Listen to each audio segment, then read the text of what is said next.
بسم اللہ الرحمن الرحیم۔ السلام علیکم ورحمۃ اللہ وبرکاتہ۔ دورہ صرف الراہ میں خوش آمدید۔ طلباء کی طرف سے یہ سوال آیا تھا کہ فعل مضارع کے عوامل بتائیں۔ اس کا مطلب ہے کہ فعل کی بحث میں آپ جلد از جلد آنا چاہتے ہیں، تو میری بھی یہ تمنا ہوتی ہے کہ آپ کے سوالوں کا جواب دیا جائے۔ جب آپ دلچسپی رکھتے ہیں تو آپ کی دلچسپیوں کا خیال رکھنا میرا اخلاقی فرض ہے۔ تو جب بھی آپ کمنٹ کرتے ہیں، کوئی سوال کرتے ہیں، تو میرا فرض ہے کہ میں اس کو ترجیحی بنیادوں پر لوں۔ باقی سلسلہ وار سبق تو انشاءاللہ وہ چلتا ہی رہے گا۔ طریقہ کار یہ رکھا ہوا ہے کہ ایک ٹاپک لیا جائے اور اس کی مکمل چیزیں وہ بیان کر دی جائیں، جتنا ممکن ہے، جتنی کوشش ہے، صحت ہے، طاقت ہے، تو اس کو مکمل آپ کے سامنے پیش کیا جائے، ایک ویڈیو میں ایک چیز کور ہو۔ اور کم از کم اگر کئی پہلو رکھتی ہے وہ چیز، تو اس کے ہم کچھ حصے کر کے کئی پارٹس کے اندر اس کو تقسیم کر کے ہم اتنا کر دیں کہ بہت زیادہ لمبی ویڈیو نہ بنے، 15-20 منٹ کے اندر اندر یہ چیز ایک کور ہو جائے۔ آج آپ کے سوال پر کہ مضارع کا عامل بتائیں، اس پر کیا عمل کرتا ہے، میں اس سے پہلے، چونکہ یہ فعل سے متعلق ہے اور ہم مفردات کا علم پڑھ رہے ہیں، تو ہم کچھ فعل کی ابتدائی بحث جو ماضی کے سلسلے میں ہے وہ کر لیتے ہیں کہ فعل کی آخر قسمیں کتنی ہیں، اور پھر ان قسموں کی آگے کتنی قسمیں اور وہ کیسے بنتی ہیں۔ تو میں اپنے علم کے مطابق دے رہا ہوں، اس میں کوئی غلطی ہو آپ توجہ دلا سکتے ہیں۔ جو علماء یا مدرسین صرف و نحو سن رہے ہیں وہ میری اصلاح کر سکتے ہیں۔ میں خود سیکھ رہا ہوں، اور لرن اینڈ ٹیچ کا تقاضا یہ ہے کہ سیکھو اور سکھاؤ۔ تو ایسا نہیں ہے کہ میں کامل ہوں تو مجھ سے کوئی غلطی نہ ہوگی، ہر بندے کے اندر غلطی ہو سکتی ہے، بیان میں کوئی سکم آ سکتا ہے، کوئی غلط فہمی ہو سکتی ہے، مسئلے کو صحیح سمجھا نہیں ہے۔ آپ مجھے توجہ دلائیں گے تو میری اپنی اصلاح ہو جائے گی اور اس فن کی خدمت بہتر انداز سے ہو پائے گی۔ تو حضرات، آج ہم پڑھیں گے فعل ماضی۔ فعل ماضی کی اقسام عام طور پر مدارس عربیہ میں نہیں پڑھائی جاتی، البتہ فعل کی اقسام پڑھا دی جاتی ہیں کہ فعل کی بڑی بڑی جو قسمیں ہیں وہ یہ 3 ہیں: ماضی، مضارع اور امر۔ یہ 3 قسمیں بڑی بڑی بتائی جاتی ہیں۔ اس کے بعد جو نہیں ہے، نہیں، اس کو مضارع کی شاخ سمجھا جاتا ہے کہ یہ فعل مضارع کی ہی ایک شاخ ہے۔ نمبر 2، مضارع کے اندر یہ بھی وسعت ہے کہ اس کے اندر حال کا معنی بھی ہوتا ہے اور مستقبل کا بھی معنی ہوتا ہے، یہ زمانے موجود ہوتے ہیں۔ اس لحاظ سے ماضی، حال اور مستقبل، یہ بنیادی تقسیم جو ہے وہ پوری ہو جاتی ہے۔ امر کو الگ لیتے ہیں، حالانکہ میں سمجھتا ہوں کہ بنیادی یہ 2 ہیں، ماضی اور مضارع عربی کے اندر۔ آگے یہ جو امر ہے یہ بھی ہم مضارع ہی کی شاخ لے لیں، وہ اس طرح ہو جائے گا کہ فعل حال ہے، فعل حال اور استقبال 2 زمانے لے لیے جائیں۔ مستقبل میں یا تو آئندہ کام کرنے کی کوئی خبر ہوگی جس کو ہم فعل مستقبل کہہ لیں، یا پھر طلب ہوگی، اس کو ہم فعل امر کہہ لیں کہ آنے والے زمانے میں طلب کیا ہے، چاہت کیا ہے، مانگ اور ڈیمانڈ کیا ہے، یہ ہے فعل امر۔ جب آپ کسی سے ریکویسٹ کرتے ہیں، کسی کو حکم دیتے ہیں یا آرڈر کرتے ہیں، تو اس کا مطلب ہے کہ آنے والے زمانے میں وہ آپ چیز چاہ رہے ہیں، تو یہ بھی مستقبل سے تعلق رکھتے ہیں۔ یا پھر یہ ہے کہ آنے والے زمانے میں آپ چیز نہیں چاہتے، بلکہ آپ چاہتے ہیں کہ وہ نہ ہو، آنے والے زمانے میں وہ کام نہ ہو، آئندہ نہ ہو، تو اس میں بھی آپ ایک لحاظ سے اس کو حکم دے رہے ہیں کہ یہ نہیں کرنا بلکہ یہ کرنا، تو اس کا بھی تعلق آنے والے زمانے سے ہے۔ تو بنیادی طور پر یہ ماضی اور مضارع ہے، اور مضارع کی آگے پھر شاخیں ہیں، وہ انشاءاللہ آگے تفصیل میں ذکر ہوں گی۔ البتہ آج ہم فعل ماضی کی اقسام لے لیتے ہیں، اس کو تھوڑی تفصیل کے ساتھ ہم سمجھیں گے انشاءاللہ۔ ماضی کی اقسام، فعل ماضی کی اقسام آج ہم پڑھیں گے۔ فعل ماضی کی اقسام 7 ہے: ماضی مطلق، ماضی قریب، ماضی بعید، ماضی شکیہ، ماضی تمنائی، ماضی شرطی اور ماضی استمراری۔ استمراری کا مطلب ہے کہ گزرے ہوئے زمانے میں کام جاری رہا ہو، ایک سے زیادہ مرتبہ ہوا ہو، تو اس کو استمراری کہتے ہیں، یعنی اس کے اندر استمرار رہا ہو، جاری پن ہو، کنٹینیوٹی جسے کہتے ہیں، تسلسل۔ شرطی کا مطلب ہے کہ زمانے میں کام کی کوئی شرط لگائی گئی ہو کہ اگر آپ نے یہ کیا ہوتا تو ایسا نہ ہوتا، اگر آپ نے محنت کی ہوتی ناکام نہ ہوتے۔ تو گویا آپ شرط لگاتے ہیں زمانہ ماضی کے کسی کام پہ، یا تمنائی نام سے ظاہر ہے، تمنا ظاہر کرتے ہیں کہ کاش میں نے محنت کی ہوتی تو اب آج کامیاب ہوتا، کاش میں نے فلاں کے ساتھ دوستی نہ رکھی ہوتی تو آج میرا حال یہ نہ ہوتا۔ تو اس طرح کر کے جب آپ کاش یا تمنا یا پچھتاوے کا اظہار کرتے ہیں، اس کو کہتے ہیں ماضی تمنائی، گزرے ہوئے زمانے کا پچھتاوا ہو رہا ہے۔ شکیہ شک سے بنا ہے، شک یعنی گزرے ہوئے زمانے میں کوئی شک ہو کام کا، آپ سے کوئی پوچھتا ہے کہ بھئی یہ فلان صاحب نے یہ کام بگاڑا ہے، اس نے کہا مجھے پکا پتہ تو نہیں ہے، بگاڑا ہوگا، اس نے بگاڑا ہوگا۔ تو یہ جو ہوگا ہے تو مطلب بگاڑا نہیں ہے، پکی بات نہیں ہے کہ شک ہے، اس کے اندر ہم ہوگا لگاتے ہیں۔ تو یہ شک والا مفہوم اگر کسی کام میں ہو گزرے ہوئے زمانے کی تو اس کو ماضی شکیہ کہتے ہیں۔ ماضی بعید، بعید کا معنی دور، یعنی گزرے ہوئے زمانے میں کام ہوا ہے لیکن وہ زیادہ ہی گزر گیا ہے زمانہ، کچھ دور کا گزرا ہوا زمانہ ہے، اس کو ماضی بعید کہتے ہیں۔ اس کے لیے تھا آتا ہے، میں آگے انشاءاللہ واضح کروں گا لکھ کر۔ ماضی قریب یعنی جو زمانہ گزرا ہے وہ ذرا تھوڑی ہی دیر پہلے گزرا ہے، یعنی ابھی ابھی تازہ تازہ یہ واقعہ پیش آیا ہے، اس کو ظاہر کرنے کے لیے جو فعل استعمال ہوتا ہے اس کو فعل ماضی قریب کہتے ہیں۔ مطلق کا معنی ہوتا ہے آزاد، آزاد کیا ہوا۔ تو یہ کس سے آزاد ہے فعل؟ یہ ان 6 قیود سے، 6 پابندیوں سے آزاد ہے، نہ اس میں قرب ہے، نہ بعد ہے، نہ شک ہے، نہ تمنا ہے، نہ شرط ہے، نہ استمرار ہے، کچھ بھی نہیں ہے۔ ان 6 شرطوں سے جو پاک اور آزاد ہے اس کو فعل ماضی مطلق کہتے ہیں۔ آئیے جب ہم اس کا ترجمہ کریں گے تو انشاءاللہ اور بات واضح ہو جائے گی۔ ضربہ کا معنی ہے مارا، اس کے اندر مطلق ہے، مارا کتنا عرصہ ہو گیا ہے کوئی تعین نہیں ہے، کوئی شک، تمنا، شرط، استمرار نہیں ہے۔ اور قد فتح کا معنی ہے کھولا ہے، قد فتح کا معنی ہے کھولا ہے، جب قد آ گیا تو یہ ماضی قریب بن گیا اور اردو میں ہے لگ گیا، کھولا ہے۔ اگر زیادہ زمانہ گزرا ہو تو بن جاتا ہے مدد کی تھی، یعنی کانا جب لگ جائے ماضی مطلق سے پہلے تو یہ زمانہ دور کا بن جاتا ہے، مدد کی تھی، تھا، تھی وغیرہ اس کے آخر میں آ جاتا ہے۔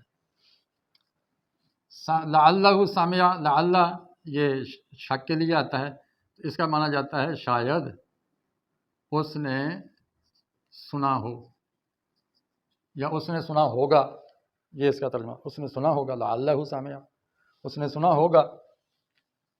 اگر اس کو کاٹ دیں تو پھر گا لگے گا، اگر گا کاٹنا ہے تو پھر شاید لگے گا۔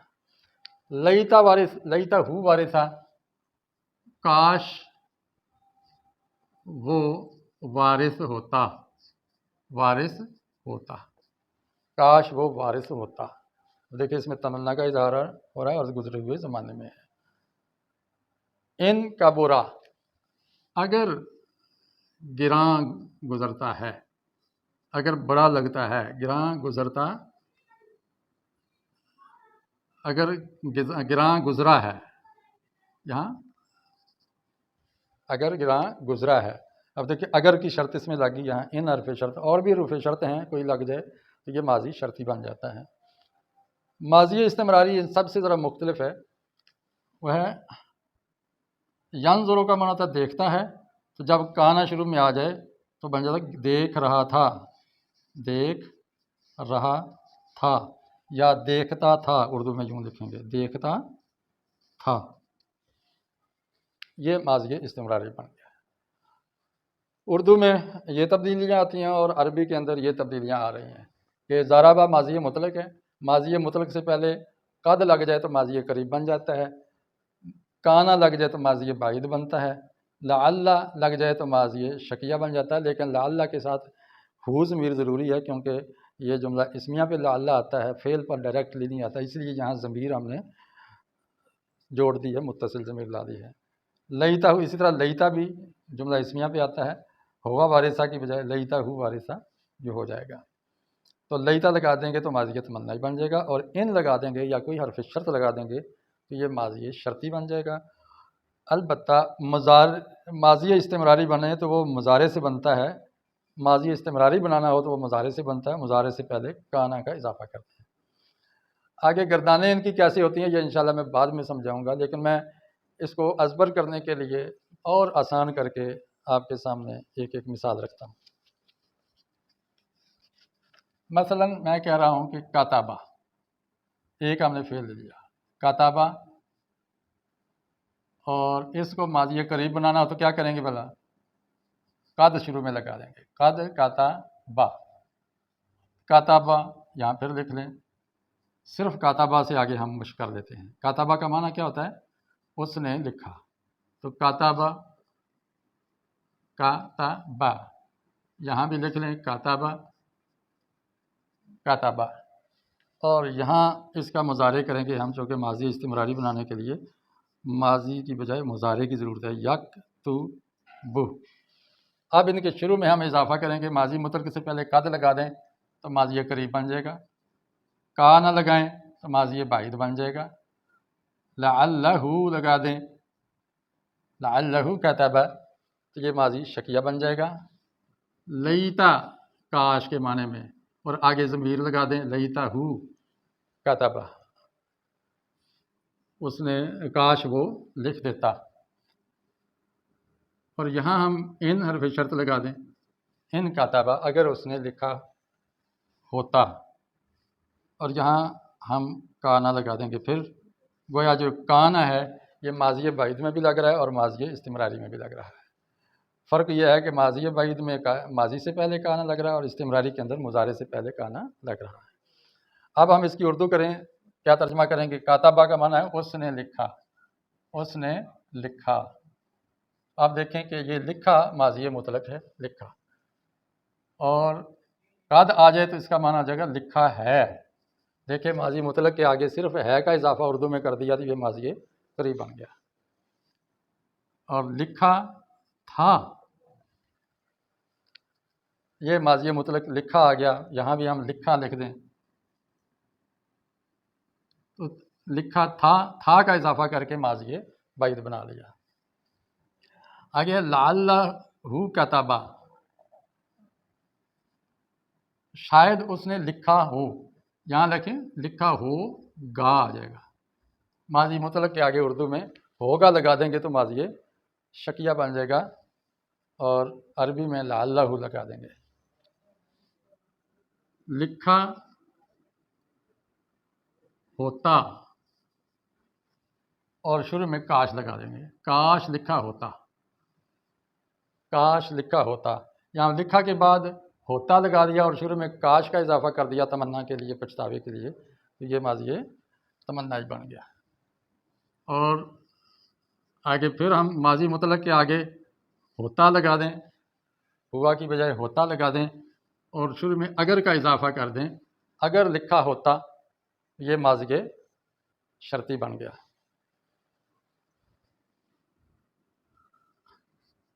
اور یہاں آ جائے گا لکھتا تھا، لکھتا تھا، دیکھیں تا تھا آ گیا ماضی استمراری میں، تو یا رہا تھا آ جاتا ہے، رہا تھا، لکھ رہا تھا یا لکھتا تھا، یہ استمرار کے لیے آ گیا۔ عربی میں آپ دیکھیں کانا یکتب آیا ہے، تو دیکھا اردو کے اندر یہ اس کی نشانیاں ہیں، یعنی لکھا لکھا لکھا لکھا لکھا لکھا، 6 افعال کے اندر تو لکھا ہی ماضی مطلق آ رہا ہے، اور اس کے آگے اضافہ کرنے سے اور کچھ پیچھے اضافہ کرنے سے ماضی کی باقی اقسام بن گئی ہیں۔ لیکن یہاں ماضی استمراری میں دیکھیں کہ لکھا کی بجائے لکھتا آ گیا ہے، تو لکھتا تھا ساتھ اضافہ کر کے ہم نے ماضی استمراری بنا لیا، یا رہا تھا لگا، تو یہ اردو میں بھی آپ کو طریقہ آ گیا۔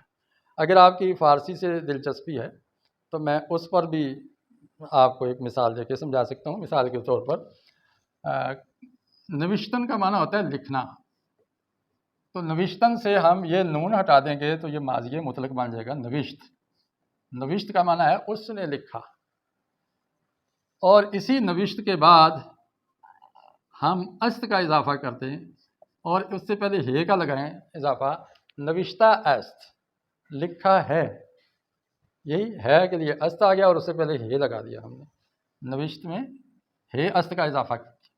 اور اگر یوں کر دیں نوشتہ بود، تو یہ ماضی بعید بن گیا، لکھا تھا۔ اور نوشتہ یہاں ہے، اور شک کے لیے آ جائے گا باشد، نوشتہ باشد، لکھا ہوگا، ہے باشد آ گیا۔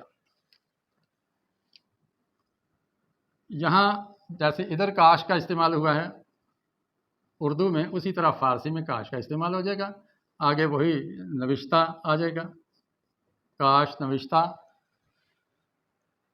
لیکن یہاں پہ ہم فارسی میں تھوڑی سی یہ تبدیلی کریں گے کہ یہاں ماضی مطلق ہی آ جائے گا، کا یہ یوں کر کے نوشت، لیکن شروع میں ایک می کا اضافہ بھی آ جائے گا، کاش می نوشت، کاش وہ لکھتا۔ تو یہاں کاش اور می کا اضافہ آ گیا، یہاں تو ہے کا اضافہ ہو رہا تھا اور آگے قرب و بعد کی نشانیاں آ رہی تھیں، اب یہاں یہ می کا اضافہ آ رہا ہے۔ اسی طرح می نوشت سے پہلے اگر لگا دیں کاش کی جگہ، اگر می نوشت، اگر وہ لکھتا، اور پھر صرف می نوشت لگا دیں اور کوئی اضافہ نہ کریں، ماضی مطلق سے پہلے می لگا دیں، می نوشت، تو یہ ماضی استمراری بن جائے گا، لکھتا تھا یا لکھ رہا تھا۔ اس انداز سے یہ ماضی مطلق کی تقسیم ہے، اس کی اقسام پڑھ لی ہیں آپ نے، سمجھ لی ہیں، اردو میں بھی، عربی میں بھی، فارسی میں بھی۔ انگلش آپ کو آتی ہے ماشاءاللہ، وہ آپ خود کر سکتے ہیں، تو کسی موقع پہ اگر آپ کی طلب ڈیمانڈ ہوگی تو میں انگلش کی مثالیں دے کر بھی انگلش دان طبقے کے لیے بھی آسانی پیدا ہو جائے گی، چونکہ معلوم سے نامعلوم، یہ ایک فارمولہ ہے تعلیم کا کہ معلوم سے ایک نامعلوم چیز حاصل کی جائے۔ اگر آپ کو اردو میں یہ پہچان ہے تو پھر آپ آسانی سے عربی میں بھی کر سکتے ہیں، فارسی میں بھی، اور اگر آپ کو عربی میں پہچان ہے، عربی کو ماہر ہے، تو پھر آپ اس کے ذریعے اردو بھی سیکھ سکتے ہیں، اور اگر آپ کو فارسی میں مہارت ہے تو آپ اردو اور عربی سیکھ سکتے ہیں، یہ تینوں زبانیں۔ آپ دیکھیں کہ تھوڑی سی تبدیلی سے، تھوڑی سی محنت سے ہم بہت کچھ حاصل کر سکتے ہیں۔